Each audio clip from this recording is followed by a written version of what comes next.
What's going on, YouTube? It's Big Brother 749 coming back at you with another video.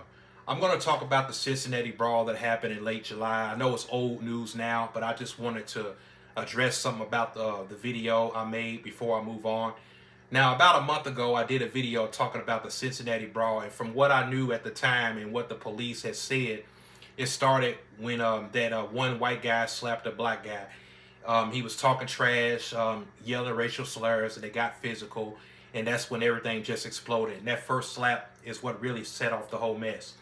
And my original commentary was based on that information. It was also based on what happened to the white woman who was punched out. You know, she runs over there trying to intervene, pushing dudes, backing them up against the car or whatever.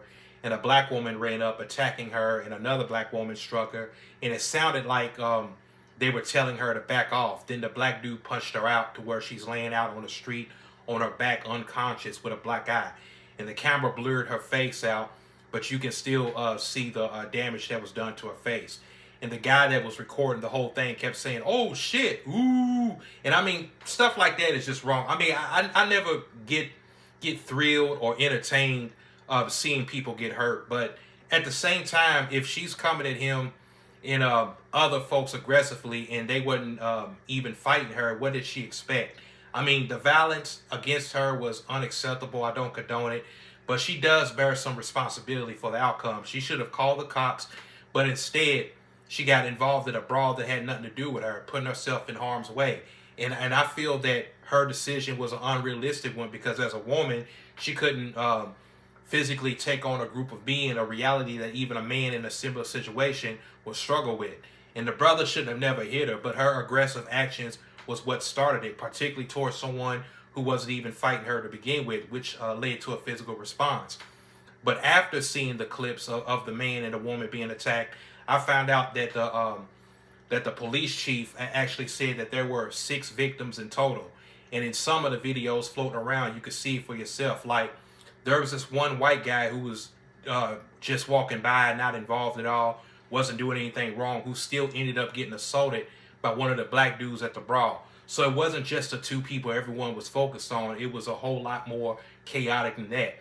Because in that video, the brothers was like, I heard one of them say something like, "Sneak him again," and then they punched him out for no reason. And they're like, ooh, you know, laughing and sneakering and shit like a bunch of high school kids as they were recording the violence. And it was like some of them were having fun attacking other people who had nothing to do with the brawl of the initial attacker. I mean, the majority of them was attacking the initial attacker who started it, but 6 other whites who weren't involved, you know, had been assaulted too by the blacks there, which wasn't right. And those blacks got arrested. They faced charges for the beatings that were captured on video, and that's fair because it makes me cringe to see blacks do that to white folks who didn't do anything wrong, because all that's doing is causing more racism and negative stereotypes that a lot of white folks have of us already. But of course, the people in the video had their excuses about the guy they knocked out, because I heard one of them say, "Oh, he shouldn't have been outside." And that's why when brawls happen, you need to just stay away from that shit because it's too dangerous.